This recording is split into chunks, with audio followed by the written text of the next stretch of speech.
In this video, I'm going to show you how to make a basic pinch pot. This is the amount of clay that you've been given in your clay kit. You will want to pinch off a small piece of this first to practice, and then you can always add it back to the big piece and use a larger piece when you make your final project. To cut your clay, I have a thin piece of fishing line here. I'm going to just use it to cut a smaller piece off of my larger piece of clay. The real tool is a wire clay cutter that is just a simple metal wire on two wooden ends. So I'm going to take my string and I'm just going to pull it right through my piece of clay here.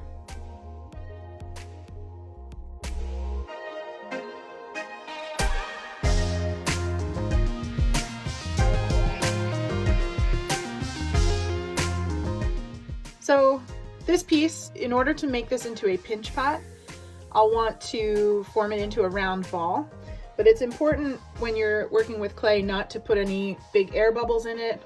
So I'm not going to fold it in half. I'm going to pat it into a ball. So I use my hands to press down any corners or edges.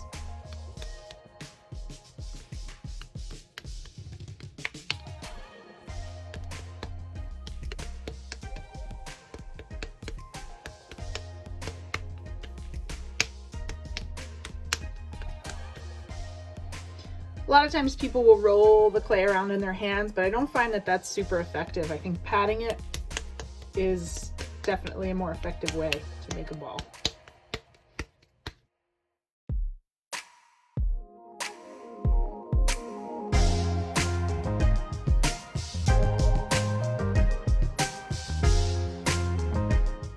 To begin making this into a form, you can start by taking your thumb and pressing it into the center. Your clay should be pretty soft, so if there are any wrinkles or cracks, that may be an indication that your clay is a little bit too dry to make a pinch pot. So to start with soft clay, I'm going to take my thumb and I'm going to press it into the center of the clay. I always put my other hand on the outside to support it, otherwise I could make it slightly off center, I could go all the way through. So once I have that hole in the center, I'm going to start to pinch this around. When I pinch, I like to call them duck hands. I make like a shadow puppet with my hand, and the pressure is coming from this part of my knuckles on the outside, and then my thumb is pushing on the inside. So you can see what that pressure looks like. So I'm pinching and I'm turning this all at the same time.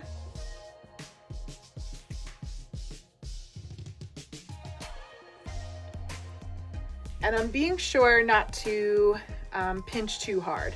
Now this is pretty thick. The walls on this are pretty thick to start out, but I can always make it thinner later. It's better to start with it thicker and then work your way toward a thinner pinch pot. So I'm just going to continue to do that until I've kind of pressed out all of these ridges that are in my pinch pot.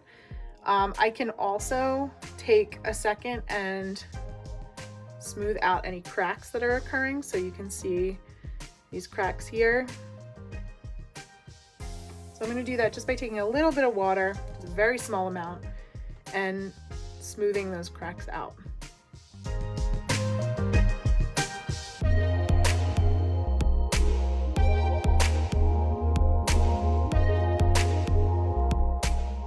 So now I'm going to continue to pinch this open. I'm doing the same amount of pinching as I am feeling the wall thickness of this vessel that I'm making. So I can feel that it's a little bit thinner right here than right here where the ridge is. Wherever this ridge is, it's going to be a little bit thicker. So now what I'm doing, now that it's open, is I'm starting to press down those ridges so that they're completely level with the rest of the surface of the pinch pot.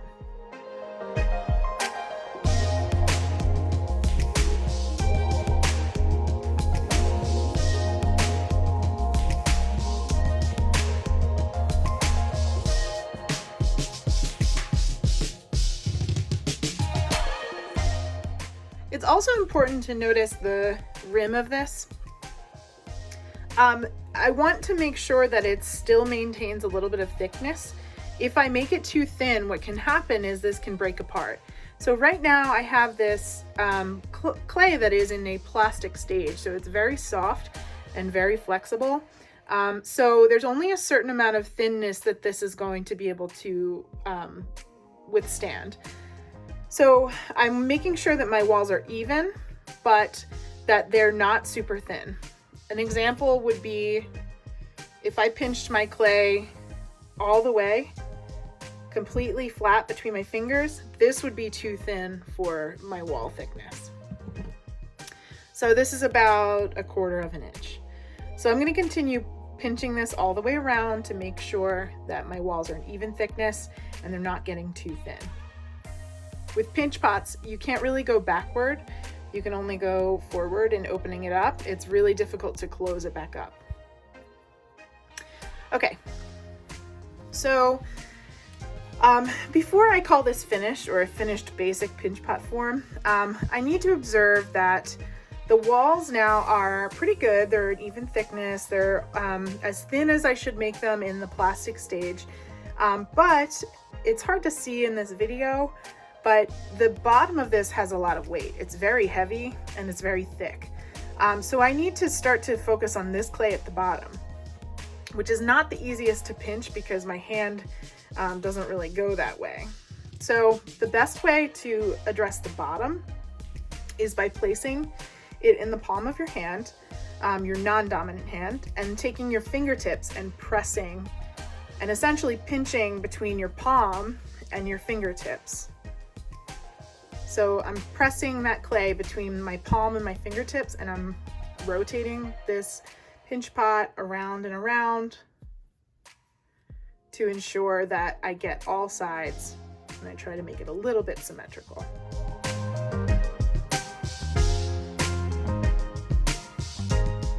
And of course, while this is still flexible, I can kind of adjust the shape a little bit, so I can kind of pull it, form it that way.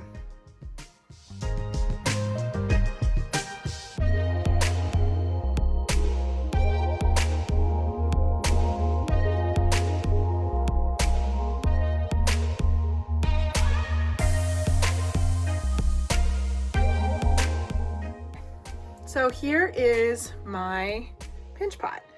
This small amount of clay that I used, which was about this size, created a pinch pot this big. So in finishing this up, I just wanted to address a couple of things. Number one, before I call this done, I have a few cracks that are occurring. So I'm gonna wanna smooth those out before I let this dry to leather hard and do any finishing touches on it.